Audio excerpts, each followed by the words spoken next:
Hello everyone, teacher on board में आप सभी का स्वागत है। मैं ललित धनकर फिर से आप सबके सामने हाजिर हूँ लेकर idioms and phrases lecture number 3। Without any further delay let's start the show. तो हमने 1 से 40 तक कर चुके हैं 2 सेशन में। पहले हमने 1 से 20 किया, फिर 21 से 40 किया। उसी सेशन को हम कंटिन्यू करते हुए 41 ईडियम हम करेंगे। तो जो 41th ईडियम है वो है, विद एग्जाम्पल गिवन है, she wanted to go hitchhiking but her mother put her foot down and now she is going by bus. Hitchhiking का मतलब होता है पैदल जाना, है ना, पैदल जाना। वो पैदल जाना चाहती थी, ऑन फुट जाना चाहती थी। देखो, बाय फुट नहीं होता, ऑन फुट होता है ना। जब भी हम बात करते हैं ऑन फुट, बाय फुट नहीं होगा, बाय फुट नहीं होगा, ठीक। तो वो पैदल जाना चाहती थी और उसकी मम्मी ने क्या बोला, उसकी मम्मी ने पुट हर फुट डाउन किया and now she is going by बस, और अब वो बस से जा रही है। तो पुट हर फुट डाउन का मतलब क्या होगा? ऑप्शंस में हमारे पास है took a firm stand, expressed her displeasure, scolded her badly, got irritated. तो टूक अ फर्म स्टैंड मतलब एक बिल्कुल, फर्म मतलब होता है सख्त, कि उसकी मम्मी ने उसका बिल्कुल सख्ती से विरोध किया। देन एक्सप्रेस्ड हर डिस्प्लेजर, उन्हें अपनी जो सहमति नहीं जताई, वो नाखुश थी, वो अपनी नाखुशी जताई, expressed her displeasure. Scolded her badly, scolded मतलब डांटना होता है, उन्होंने बहुत बुरी तरीके से डांटा। गोट इरिटेटेड, कि भैया वो चिढ़ गई, इरिटेटेड मतलब होता है चिढ़ना, वो चिढ़ गई। तो पुट हर फुट डाउन कर लो। देखो, अगर वहाँ हिच हाइकिंग के लिए जा रही है, हिच हाइकिंग के थ्रू स्कूल जाना चाहती है, तो उसने क्या करा, उसकी मम्मी ने बोला नहीं नहीं तुम नहीं जाओगी, टुक अ फर्म स्टैंड होगा, पूर्ण रूप से विरोध किया, बिल्कुल सख्ती से विरोध किया उसका। अब वो क्या कर रही है, बाय बस जा रही है, ठीक, गोइंग बाय बस। पुट हर फुट डाउन का मतलब क्या होगा, टुक अ फर्म स्टैंड, किसी का बिल्कुल सख्ती से विरोध करना, बिल्कुल कड़ा रूप अख्तियार करके विरोध करना, ठीक। 42 की ओर बढ़ते हैं। Adolescence is a period of halcyon days. अब एडोलसेंस क्या होता है? किशोर अवस्था।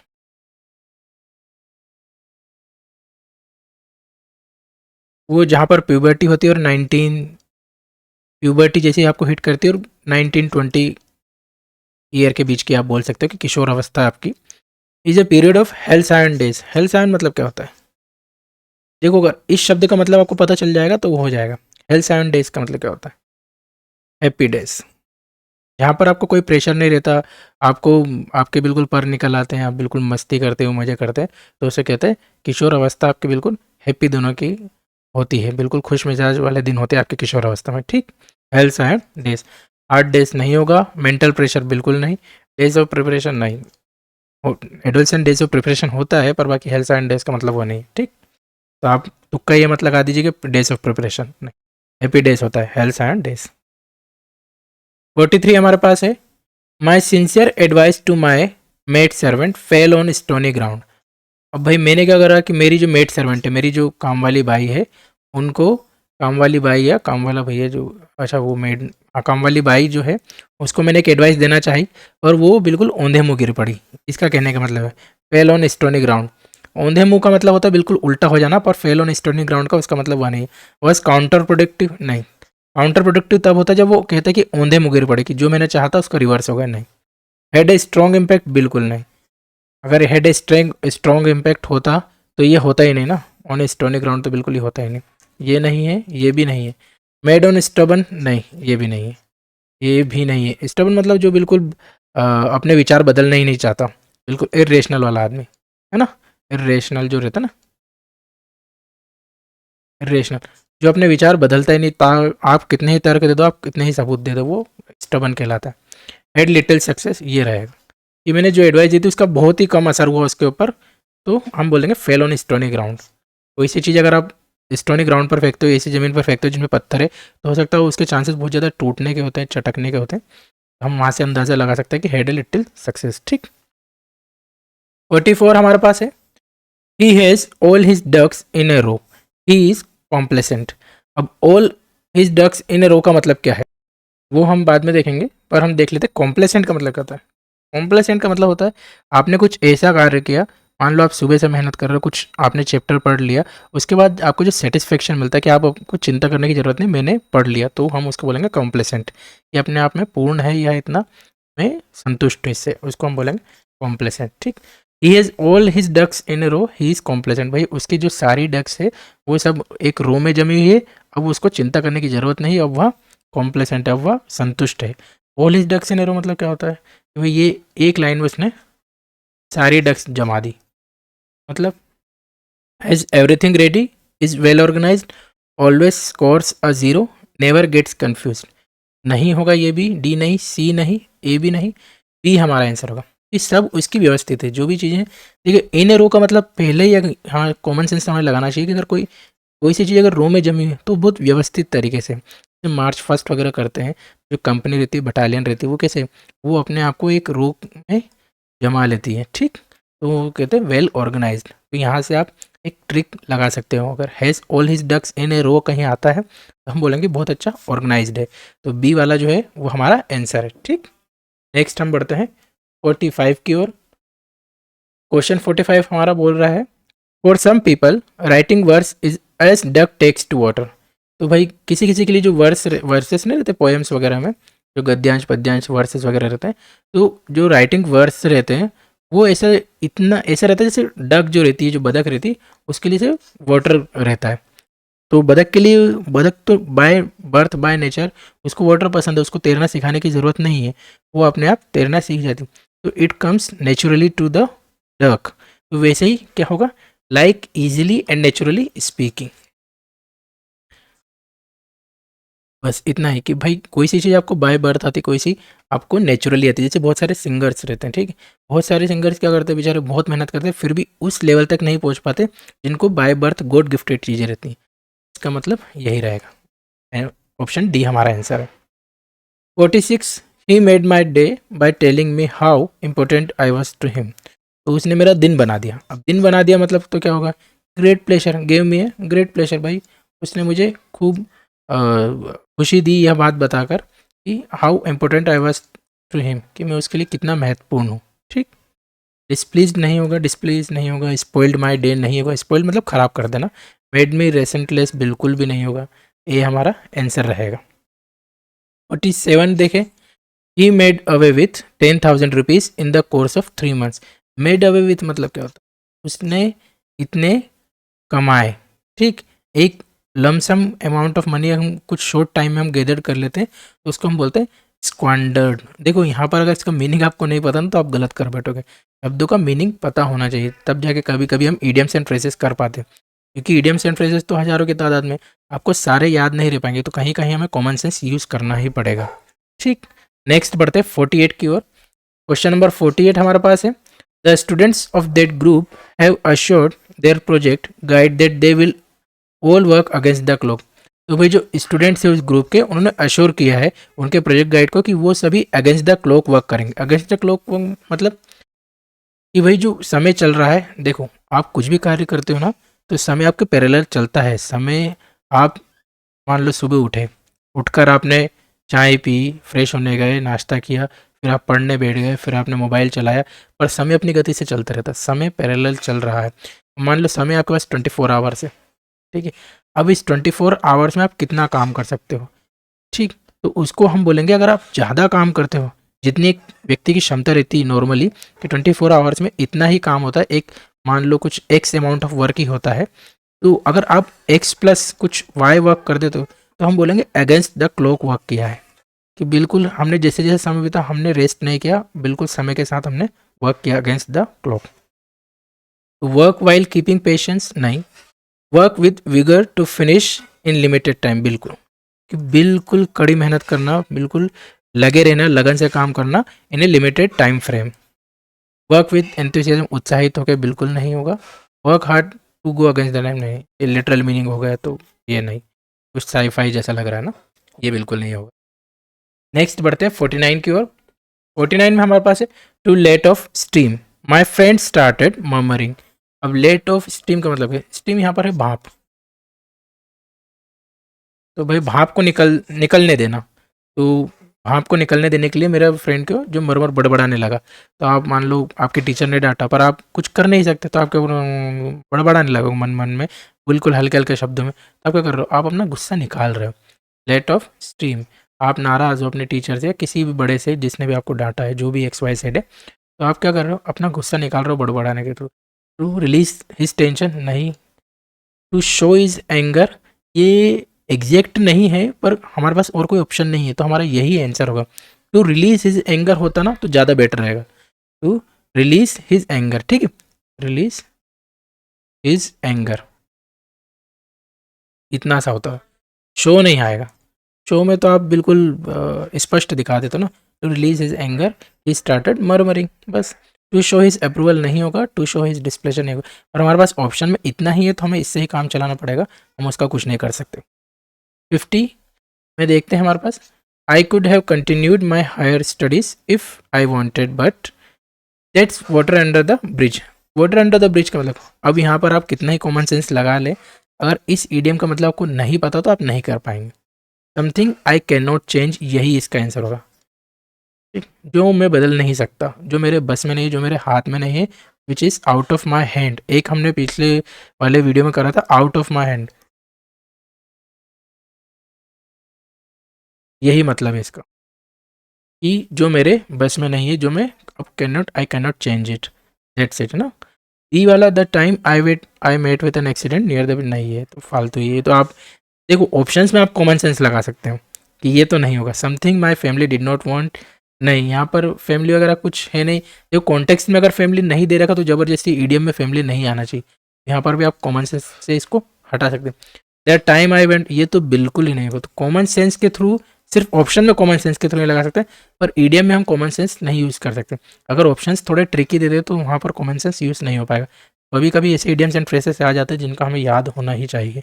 ठीक, 51 देखते हैं, the police smelt the rate behind the death of the girl. ये बहुत बार मूवीज़ में या फिर नॉर्मली लोग यूज़ करते हैं, सीरीज़ वेब सीरीज़ वगैरह आपने देखा हो।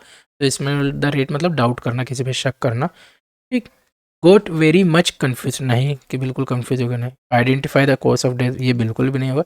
Suspected that something is fishy, आपको एसीपी प्रद्युमन से याद रख सकते हैं आप, ठीक है,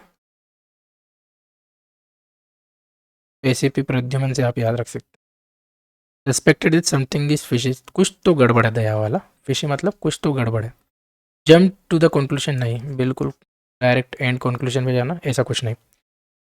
52 देखते हैं हम, to get admission in present day educational institutions, to get admissions in present day education institutions all children should be born with a silver spoon in the mouth.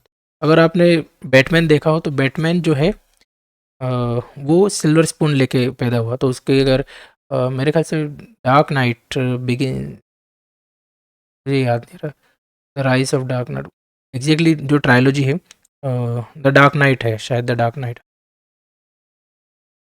उसमें एक डायलॉग है, तो जो बैटमैन वाला कैरेक्टर है तो बोलता है कि तुम्हारे मुंह में तो सिल्वर स्पून है, तो वो बिल्कुल एटीट्यूड में बोल रहा है कि सिल्वर स्पून नहीं, मेरे, मैं सोने की स्पून लेके पैदा हुआ हूँ। तो सिल्वर स्पून मतलब वही होता है कि आप बहुत पैसे वाले हो, आपके माँ बाप बहुत पैसे वाले थे, आपने एफर्ट नहीं डाला, ये आपको पुश्ते नहीं मिला है।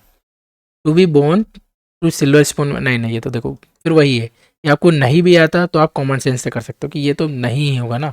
Always hold a silver spoon, ये भी नहीं होगा।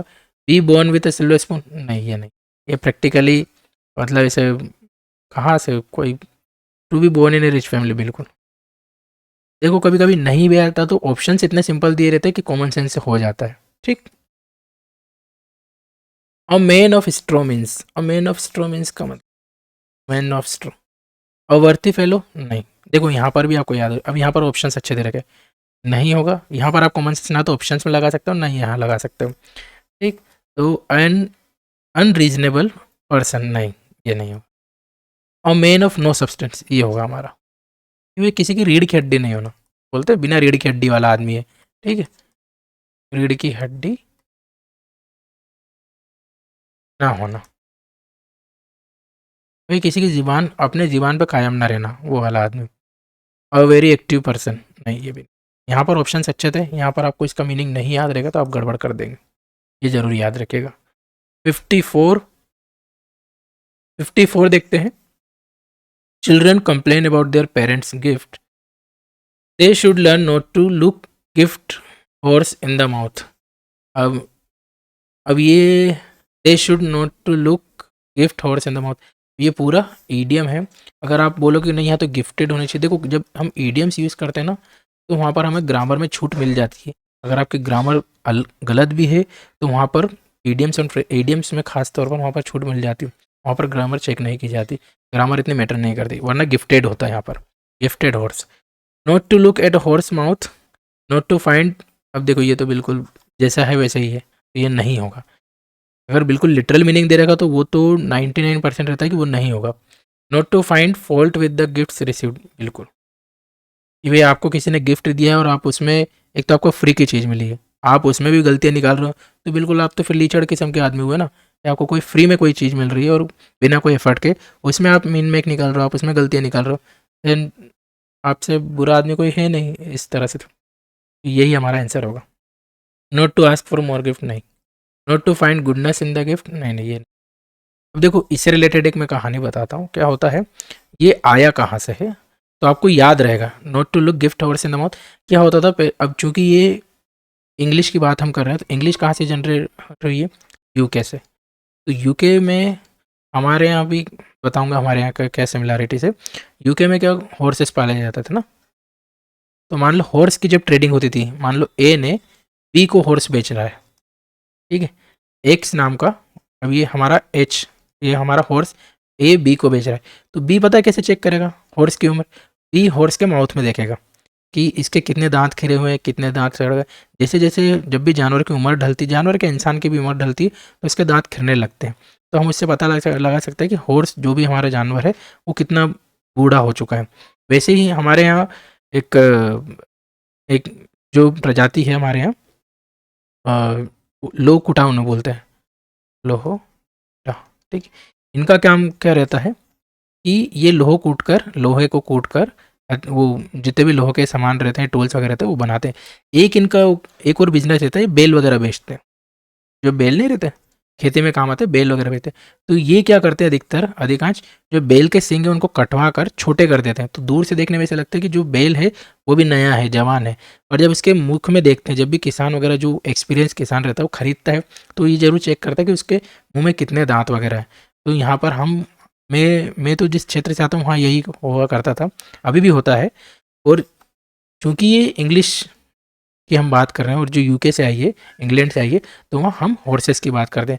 अगर यही जो हमारे इडियम है, अगर इंडिया के लेवल पर बात करते हैं तो हो सकता है हम बेल की बात करते हैं।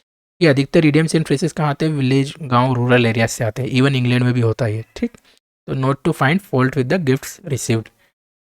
55 हम देखते हैं, acquiring a job, a cakewalk for a student who has good academic performance coupled with the good attitude। अब अ केक वॉक का मतलब क्या होता है, देखो इससे सिमिलर एक और इडियम है, वो हम बोलते हैं a piece of cake. Similar है, बिल्कुल सिमिलर है। तो हम बोलते हैं एन ईजी टास्क, जो बहुत आसान हो। आपको कुछ काम करने के लिए दिया और वो काम अ पीस ऑफ केक है या अ केक वॉक है, तो हम उसको बोलते हैं बहुत ईजी टास्क। तो भाई जो भी स्टूडेंट है उसके अगर एकेडमिक परफॉर्मेंस अच्छे हैं तो इसके लिए एक जॉब फाइंड करना बहुत इजी टास्क रहता है। वो कब है विद एक नहीं, देखो फिर वही बात है ना कि आप अगर ढंग से अगर ऑप्शंस देखेंगे तो ऑप्शन से ही हो जाता है। और डिफ़िकल्ट अचीवमेंट, नहीं नहीं बिल्कुल नहीं। और वो कब है नहीं नहीं ये बिल्कुल नहीं। ये भाई केक्स लेके भाग जाना, नहीं नहीं। अन ईजी अचीवमेंट, बिल्कुल कोई टास्क जो बहुत ईजी हो। Casting pearls before swine, swine का मतलब होता है सुअर, पर्ल्स मतलब हीरे। कि भाई आप सुअर के आगे हीरे फेंकोगे, ये वैसे ही जैसे बंदर क्या जाना अदरक का स्वाद ना, जो हमारे हिंदी में कहावत है, बंदर क्या जाना अदरक का स्वाद। ये एक हमारे सर कहते थे गधे को गुलाब जामुन खिलाना। तो ना तो गधा उस गुलाब जामुन की कदर करेगा, ना बंदर को अदरक का स्वाद याद है, और ना ही सुअर के आगे फेंके गए हीरे उसको कदर होंगे। तो कोई सी ऐसी चीज़ किसी को दे देना जिसको उसकी कदर ना हो, तो क्या होगा, speaking nice words and convincing them, नहीं। Offering good things to people to undeserving people, बिल्कुल भाई ऐसे लोगों को कोई सी चीज़ दे देना जो उसको डिजर्व नहीं करते, जो उसके लायक नहीं। Uplifting the needy for their welfare, नहीं। डूइंग वर्थवाइल थिंग्स, नहीं नहीं बिल्कुल नहीं। ऐसी कोई सी चीज़ किसी को दे देना जो उसके लायक ना हो। कास्टिंग पल्स बिफोर स्वाइन, गधे को गुलाब जामुन खिलाना, that's it. 57, I try to feel his pulse on the issue but in vain. Vain का मतलब होता है व्यर्थ। इन वेन, इन वेन का मतलब होता है व्यर्थ चले जाना। भाई मैंने उसकी जो पल्स है उसको फील करने की कोशिश करी पर मेरा एफर्ट क्या, इन वेन चलेगा, व्यर्थ चलेगा। तो फाइंड हिज व्यूज होगा। फील हिज पल्स मतलब किसी और के व्यूज दे जानना, उसके विचार जानना, उसका उसका पक्ष जानना। एनलाइटन हिम नहीं, आर्ग्यू विथ हिम नहीं, गाइड हिम बिल्कुल नहीं। Find his views. 8 देखते हैं। For this act of indifference he will be taken to task by authority. Taken to task मतलब क्या होता है, किसी को ऑफिशियली क्रिटिसाइज करना। ऑफिशियली क्रिटिसाइज करना यानी return order. Officially criticising. He will get an official reprimand from the authority, बिल्कुल। ही विल बी रिवार्डेड, नहीं। जब क्रिटिसाइज कर रहा हो तो रिवार्ड कैसे मिल सकता। He will tender his resignation to the, नहीं।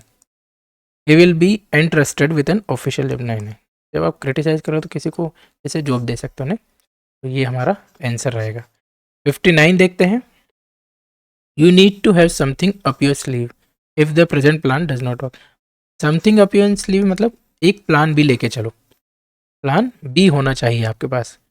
अगर प्लान ए वर्क ना करे तो plan B. Have some honest means, नहीं। हैव समथिंग हिडन सोर्सेस, नहीं नहीं बिल्कुल। Have a secret pocket in the sleeve, नहीं। ये तो कोई लिटरल मीनिंग वगैरह नहीं होगा।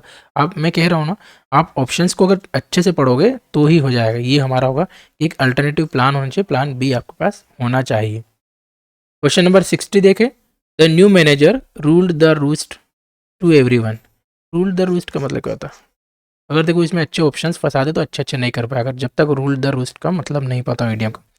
Exercise authority, rushed through work होगा क्या, got paid very handsomely, created good impression. देखो अगर बाय कॉमन सेंस हम जाएं द न्यू मैनेजर रूल्ड तो ये हो सकता है ना। गोट पेड वेरी हैंडसमली, नहीं। तो एवरीवन क्यों यूज़ करते, नहीं। Rushed through work, the new manager rushed through work to everyone, नहीं ये भी नहीं होगा। एक्सरसाइज अथॉरिटी ये हो सकता है। अब फाइट है और ए और डी के बीच में, बी एंड सी तो कॉमन सेंस के थ्रू हमारे निकल जाते हैं। ए और डी के बीच में क्या होता है, तो यहीं पर हम फंस जाते हैं। तो हमें रूल द रूल्स का मतलब होता है, मतलब अपनी धौंस जमाना, भाई बताना कि मैं बॉस हूँ। यहाँ पर जो नया मैनेजर है वो सबको बता रहा है कि मैं बॉस हूँ। तो रूल द ऑथोरिटी होगा, डी हमारा नहीं होगा।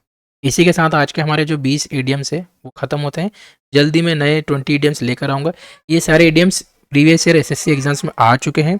तो और ये ईडियम्स एसएससी तक सीमित नहीं रहते, जितने भी वनडे एग्जाम्स होती है इंडिया लेवल पे, स्टेट लेवल पे, वो सभी क्या करते हैं, एसएससी और बैंक को आधार बनाकर वहाँ से क्वेश्चंस डायरेक्ट उठाते हैं।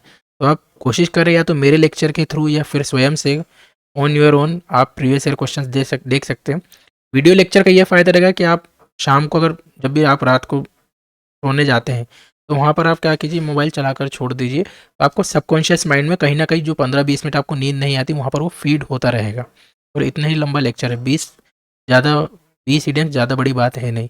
और आप देखेंगे तो भी आपको कहीं ना कहीं सबकॉन्शियसली वो फीड रहेगा, आपको रटने की ज़रूरत नहीं। आप एक एक बार इन्हें देख लीजिए, ठीक। अगर आपको पसंद आया हो तो आप चैनल को लाइक कर सकते हैं, वीडियो को लाइक कर सकते हैं, चैनल को सब्सक्राइब कर सकते हैं। नहीं पसंद आया तो आप डिसलाइक भी कर सकते हैं। और हाँ, कोई शिकायत हो तो कमेंट सेक्शन खुला है। Thank you for watching, have a nice day.